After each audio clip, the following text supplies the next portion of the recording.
As a designer, there will often be times where you have to edit a design in which you are not the one who originally created it.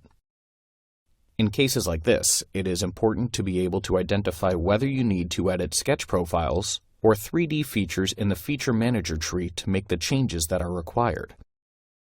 In this example, I will be changing the profile shape as well as the thickness of the part. I'll begin by changing the profile shape of the design by editing the sketch. To do this, I'll click on the Boss Extrude feature and select Edit Sketch from the pop-up. I'll double-click on the dimensions I want to change. I'll change the width to 350 millimeters and the radius to 80 millimeters.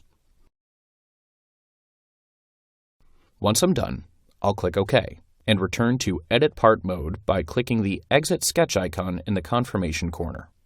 Next, I'll edit the overall thickness of the part. The thickness is controlled by the Boss Extrude feature. I'll click on the feature and select Edit Feature.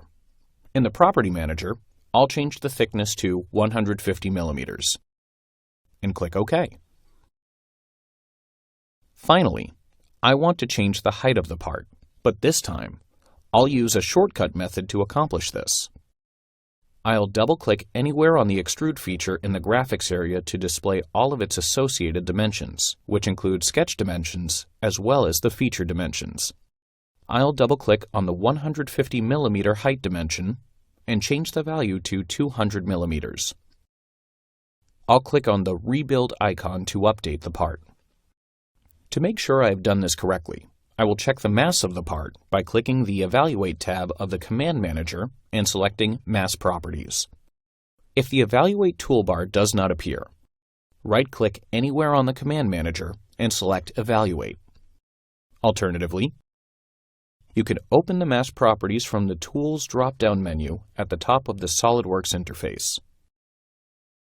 The mass should come out to be 62,650 grams. If the mass value does not match exactly, go to Options, use Custom Settings, and change the decimal places. I'll select 0 and press OK. If the mass is still incorrect, double-check the part, making sure it is using metric units and the material is set to plain carbon steel.